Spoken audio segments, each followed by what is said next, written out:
Salve, salve, nação! Nação, vamos embora com mais um vídeo aí, né, sobre o nosso Flamengo. O Flamengo venceu o Goiás por 2-0 e somou os 3 pontos, né, chegou a 6 pontos e saiu da zona de rebaixamento, né. Um ponto importante, o Pedro acabou se machucando, né, durante a cobrança de pênalti e deixou o campo lesionado, né. Bruno Henrique entrou no seu lugar, fez um jogo ali bom nas condições dele e a gente espera que ele consiga evoluir. Everton Ribeiro, primeiro tempo, efetivamente, vamos dizer assim, teve aquela furada gigantesca de perna direita e no segundo tempo fez um golaço de letra, né? Então o Everton Ribeiro foi do inferno ao céu, vamos dizer assim, ao contrário. Mas é isso aí, vamos embora para um debate aqui rapidinho do linha de passe, crédito aí a ESPN Brasil. Já vai deixando aquele seu like maroto aí, né, para ajudar o canal, seu like ajuda demais. Deixa a sua opinião sobre o jogo aqui nos comentários. Eu vou embora aí. E o Pulgar novamente fez uma excelente partida pra mim. O Pulgar e o Davi Luiz entrou já sendo vaiado. Esquece, Davi Luiz perdeu uma hora com a torcida. Vamos embora pro vídeo aí. Porque o lado esquerdo é muito forte. Né? No jogo de hoje, você tem a Arrascaeta, que puxa por ali, o Ayrton e o Cebolinha. Tanto que o pênalti sai numa jogada pelo lado esquerdo. Mas trabalhar esse conceito, essa ideia que ele tem de futebol e implantar no Flamengo, está muito difícil nesse momento. Então, e o Flamengo tem. Sem tempo, né, Calça? O Bahia, estou falando de 6 dias. A gente falou para o Flu, vale para o Fla. Em 6 dias, ele tem o Bahia, que eu acredito que ele vai dosar a equipe, porque ele tem o Fluminense, e você tem o Fluminense, que deve fazer o mesmo, mas quem é que chega mais preparado para o confronto? Hoje é o Flu. O São Paulo tem 6 dias para melhorar muito o rendimento da equipe, porque ele está descrevendo etapas de evolução que não chegam. Mais uma entrevista. Ele não está satisfeito. Ele estava falando do primeiro tempo de muita aceleração, do segundo da equipe com menos transições, mas é pouco tempo. E tem um jogaço, né? Um grande clássico que Bubu, perigoso aí. E o Pedro preocupa, né? A proximidade desse clássico decisivo pela Copa do Brasil. Adutor, né? Ele já tinha uma lesão anterior, outra Foi uma lesão entorse. no Ele tem uma tornozelo. entorse, né? Fica fora. E agora uma Ele lesão adutor. muscular. A gente fala muito da preparação física do Flamengo para esse ano, não foi a mais adequada, o planejamento feito, quase 2 meses de férias, um acúmulo de competições importantes no começo do ano. E o Flamengo vira e mexe, acaba sucumbindo no segundo tempo, né? Então, acho que essa é uma preocupação agora. O Gabigol não jogou por suspensão, né? Sim. Volta no Brasileiro, só que acho que, né, para muito flamenguista, o foco está no Fla-Flu. Eu acho que 2 jogadores ganharam muitos pontos, né? O Matheus Cunha, né? Como o Pedro falou, o Flamengo foi muito, se não pressionado, Exigido, mas teve né? muitas finalizações contra o seu gol. No momento em que o Santos é tão questionado, o Santos tem feito partidas ruins desde o começo do ano, né? Não está passando uma segurança para a defesa. Lembra, esse é apenas o segundo jogo com o Sampaoli que tem um clean sheet, que o Flamengo não sofre gol. Tinha sido contra o Nublense, né? O pior time ranqueado nessa Libertadores, e hoje contra o Goiás. E não é que a defesa estava ali uma maravilha, né? Só que o Matheus Cunha, enquanto o Rossi não chega, eu acho que ele pode ganhar mais oportunidades. Everton Ribeiro fez um gol um pouco parecido com o do Vitor Sá, né? Aquele gol de letra do Botafogo, mas é um gol de uma técnica muito elevada. Ele é um jogador raro para fazer esse tipo de jogada, né? Então, se no começo o São Paulo tinha um pouco de resistência, ele estava no banco e tal, eu acho que é um cara que vai ganhar mais minutos. O Vidal e o Davi Luiz são 2 jogadores que o São Paulo adora, gosta muito dos dois. Começaram no banco, entraram só no final, com o jogo já resolvido, né? Outra coisa. E um ponto negativo, quer dizer, a gente precisa de tempo e paciência, mas o Bruno Henrique está muito longe de ser aquele Bruno Henrique. Hoje, com a lesão do Pedro, ele teve que jogar mais minutos, talvez, do que estava planejado. Puxando a referência, ele também Até como centroavante. Outra função. Mas você vê aquele jogador descomunal que a gente viu, que desequilibrava com força, explosão, velocidade, ele ainda está longe de alcançar esse nível, né? Hoje ele foi meio que colocado muito mais minutos do que era previsto e você percebe ele ainda um pouco sem ritmo, um pouco deslocado. Vamos ver, quando voltar o Gabigol, tiver todo mundo na disposição e ele tiver um pouco mais de ritmo, se ele consegue resgatar um pouco daquele brilho que ele tinha em 2019, sobretudo. A tendência é ele tentar esse trio de meias, digamos assim, trio de meias, vai? O Everton Cebolinha é muito mais um meia atacante, mas jogam os 3 atrás de um atacante, que é um ponto de referência. O Arrascaeta, o Everton Ribeiro, que não vinha fazendo um bom jogo, até meteu um golaço com muita categoria, e o Everton Cebolinha, um de um lado, outro do outro, e o Arrascaeta no meio. Eu acho que pode ser assim até pela... Bom, primeiro que a gente está considerando a ausência do Pedro, é isso? A gente está considerando... Porque... Mas, por exemplo, pensando no próximo jogo, que é uma boa conversa também, porque tem o Fla-Flu logo a seguir, mas se fosse em condições normais... você tem o Gabigol de centroavante e jogaria essa linha de 3 por trás dele, isso, por exemplo? Pode ser. Eu acho que funciona bem. O Everton Ribeiro... São jogadores diferentes, muito diferentes, né? Acho que o Everton Ribeiro do Cebolinha, por exemplo, o que joga pela direita e o que joga pela esquerda. Então, o que joga pela direita pode dar o corredor para a subida do Wesley, que é um bom lateral, agudo. O Cebolinha já tem a característica mais de ser o ponta agudo, lá que tem trabalhar. Aí precisa ter um entrosamento, e acho que hoje a gente viu bem com o Ayrton Lucas, mas dá para ser assim. Eu acho que assim, a questão do Flamengo é sempre essa, não faltam alternativas boas do ponto de vista ofensivo. A gente sempre vai conseguir fazer uma escalação, imaginar uma escalação interessante e escalações que vão produzir muito. Porque o São Paulo tem razão, eu acho, quando ele fala... Eu não sei nem se controle é a palavra, eu concordo muito com o que disse o Pedro. Se controle é a palavra. Agora, o Flamengo ele sempre produz muito.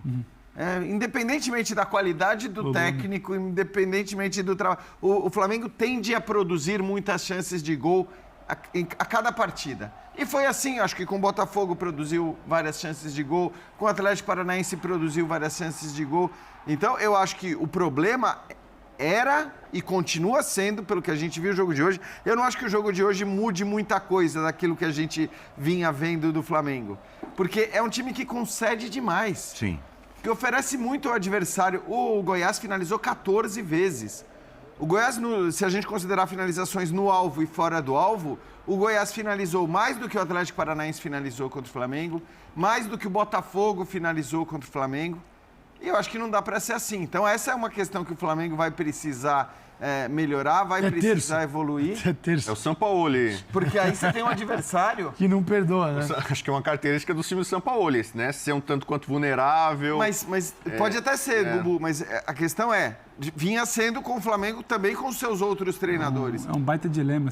E aí acho que tem a ver com a característica dos jogadores de frente que você quer, né? Se você tende a querer colocá-los todos em campo para ter essa qualidade técnica, e aí eles não te oferecem...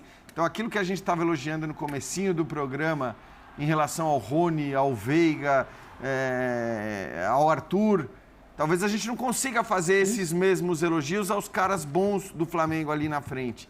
E talvez por isso esse problema perdure, porque hoje, para mim, esse problema não desapareceu. Ele esteve ali, presente, praticamente o jogo todo. O Goiás, repito, finalizou 14 vezes no alvo. Agora, o Flamengo sempre vai criar muito, e hoje, mais uma vez, criou muito, poderia ter feito mais do que 2 gols. Se tem um problema ali na frente, é o problema, talvez, de não converter o que faz o número de oportunidades que você cria a cada jogo. Principalmente no segundo tempo, o Flamengo perdeu enormes oportunidades para fazer um placar ainda mais elástico. E aí vem a sequência. Tem o Bahia no final de semana e depois, logo na terça-feira, né? Sábado e terça, na terça-feira, esse Fla-Flu, que certamente representará muito para a sequência do trabalho do Sampaoli. E para mim, o Fla-Flu, o dilema do Sampaoli representa muito do que é o não planejamento do departamento de futebol. O que você faz? Você negocia com o jogo do Bahia, você tem uma situação delicada no Brasileiro e prepara o time para o Fluminense. Você prepara o time para aproveitar melhor as chances, porque elas vão existir em menor quantidade contra o Fluminense. Você ajusta a sua defesa, você consegue ajustar a sua defesa em 6 dias. Então, assim, o que o departamento de futebol tornou esse time refém é muito difícil. O que o São Paulo faz? Independentemente do que ele fizer, ele vai ser taxado errado em algum ponto. Quinta, sexta e um jogo. Sábado e domingo, outro jogo, na terça. Se ele mantiver a maioria desses que estão em campo aqui, ele vai repetir em 6 dias pela terceira vez, num mata-mata. Agora, precisa ver o que o Diniz vai fazer. Você não tem uma sessão de treinos que não seja véspera ou pós-jogo. Agora, a questão e você é obrigado a corrigir, porque se chega terça-feira e toma um baile, tá vendo? Foi para isso que o Quinta é recuperação, sexta é um treinamento com a carga moderada, tem porque viagem? o jogo é sábado. E tem viagem. Então, gente, isso aí é na conversa. Né? Se ou consegue arrumar na conversa, conversando e escalando. Então, ele é mais um escalador nesse momento do que um treinador, que a maioria, todo mundo está submetido a isso. Onde a gente encontra um time mesmo Fluminense que tem- melhora, a gente já falou dele aqui no começo do O programa. Fluminense que é tem o o Palmeiras. Cuiabá em casa. No caso. É muito mais... Tende a poupar menos. É o trabalho longo, é você bancar, é você apostar. O Flamengo está O próprio sempre no Fortaleza início de trabalho. merece destaque. Do Vojvoda. nesse- O Flamengo está sempre no início de trabalho. É isso aí, 3 vitórias, vai oscilar muito dentro de jogo. Hoje você tenta não oscilar, ainda que sofra. Então, não dá para reclamar e achar que esses números são ao acaso, aleatórios. O São Paulo ainda parece um pouco murcho, um pouco apático. Na coletiva ele estava rouco. Acho que hoje talvez ele tenha gritado, falado um pouco mais com o time. Só que ele parece um pouco diferente Mas sabe o que eu acho? das passagens anteriores aqui no futebol brasileiro. Mas sabe o que eu acho Aquele cara que está inquieto. acontecendo, Bubu? Pelo menos nas entrevistas coletivas, e acho que é louvável, a questão da língua, dele tentar falar português, eu acho que está, de alguma maneira, intimidando. Ele não fala com a mesma eloquência que ele Ele falava. ainda não grita em português. Você vê que ele fica pensando, que é diferente mesmo, né? Claro. Você fica pensando as palavras, às vezes não vem a melhor palavra. Então, é curioso, porque assim, muito Se se cobrou... simplifica a resposta. Deixa ele dominar. Você simplifica a dominar. resposta mesmo, né? E muito se cobrou, né, que ele falasse nas outras passagens por Atlético, por Santos, que ele pelo menos tentasse falar português, mas eu acho que de fato está tirando um pouco do teor das entrevistas dele. Mas que mesmo costumam na ser beirada muito do boas. campo, né? Às vezes ele era suspenso, ficava em cima, né? Naquele aquário ali, num vidro ali e tal, batendo no vidro, chutando cadeira, né? Um cara visceral, sanguíneo. Esse Sampaoli, a gente está vendo o time dele com as características de Sampaoli. É um time que produz muito ofensivamente e que é vulnerável defensivamente. Mas a figura dele, que eu acho que tinha tudo para ter um casamento bacana com o do Flamengo, ainda pode ter, né? Pela forma dele de comandar, de meio que jogar junto ali.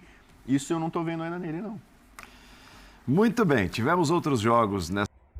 Então, é isso aí, nação. Mais um vídeo aí para o canal, né? O Flamengo desempenhou um bom futebol, sim, uma nota razoável, ele 6,5, estourando 7, né?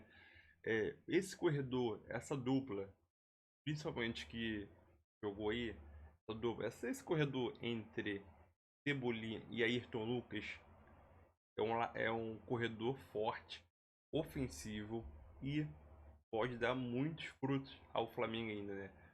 Já do outro lado, teve o Everton Ribeiro ali e o Wesley.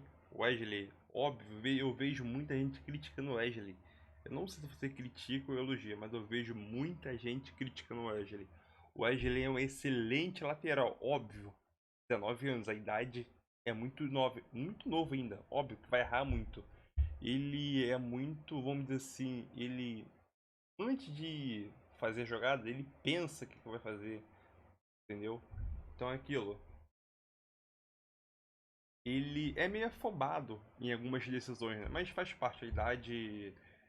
Óbvio, tem pessoas que 19 anos já é muito maduro, mas jovem, a gente tem que dar um desconto, né? Mas é um excelente lateral, sim. Se o Flamengo conseguir lapidá-lo aos poucos, pode fazer uma boa venda futuramente, né? Então o Wesley ainda vai dar muitos frutos ao Flamengo, né? Tem o Cebolinha, tem o Mateuzinho, né? Que é um lateral ofensivo também, mas quando é para falar de defender, né? É muito bom. O Varela, ele é um lateral. Todo mundo fala que ele é defensivo, mas quando o Varela sobe para atacar, eu também gosto, né? O Varela é um bom defensor, mas quando ele sobe para poder apoiar, ele também apoia legal, né? Situação do Davi Luiz. Davi Luiz entrou. Antes de entrar, já foi vaiado e ainda pegou a faixa de capitão. Agora me fala, que moral o Davi Luiz tem para pegar a faixa de capitão? Sinceramente, o Davi Luiz está no Flamengo aqui 1 ano e pouco, né, mais ou menos, né? Que moral o Davi Luiz tem no Flamengo para entrar e já pegar a faixa? Não é possível. O Bruno Henrique, né? A gente sabe que o Bruno Henrique, até ele voltar às suas condições plenas, a gente já viu o Bruno Henrique jogar, vai demorar tempo ainda, mas o Bruno Henrique fez uma partida razoável ali nas suas condições, né? O laço do Everton Ribeiro, né? Antes teve a falha, a furada, depois o golaço no segundo tempo. Pulgar. Antigamente a gente criticava muito o Pulgar porque se machucava, não jogava, não tinha oportunidade também. Teve épocas, principalmente com o Vitor Pereira, que o cara nem era relacionado para as partidas. E agora com o São Paulo, o Pulgar volta a ser um nome muito cogitado, ou possivelmente até para ser titular. Entendeu? Então o Pulgar, esses 3, 4 jogos aí, está fazendo uma boa partida assim, né? Então eu só vejo agora as pessoas só elogiando o Pulgar, né? O Pulgar é um bom jogador sim, só que se machucava muito, se machucou muito aí no Flamengo e não teve tanto espaço. Vitor Hugo entrou bem. Sim, Vitor Hugo entrou bem. E é um jovem que pode ainda ajudar muito, né? Léo Pereira jogou de lateral após a saída do Ayrton Lucas, né? Então, antes do Ayrton Lucas sair, né? Quando o Ayrton Lucas atacava, o Léo Pereira ele já faz essa função de ala, né? Então, só ficava o Fabrício Bruno na zaga, tinha o Wesley recompondo o sistema defensivo e o Léo Pereira cobria ali o setor do Ayrton Lucas quando ele avançava muito, né? Depois que o Ayrton Lucas saiu, o Léo Pereira efetivamente fez a lateral ali, e fez muito bem, né? Então o Flamengo não foi muito ameaçado, a não ser os 5, 8 minutos finais do jogo ali, foi ameaçado. Falando de ameaça, aquele contra-ataque que o Flamengo levou aos 40 minutos do segundo tempo, né? Após a bola de escanteio, o Flamengo não pode levar um contra-ataque daqueles, entendeu? Aquilo pode mudar o jogo, né? Vamos dizer assim, diminuir o placar, aí vai ter pressão, o clima vai mudar, entendeu? Mas aquilo. E se a gente pegar um contexto geral, foi um jogo tranquilo que o Flamengo conseguiu controlar e venceu, né? Óbvio, não foi uma partida espetacular, uma nota ali 6,5, 7, mas deu para amenizar. Tem Bahia e depois Fluminense, clássico. E deixa o like aí pra me ajudar. Tamo junto.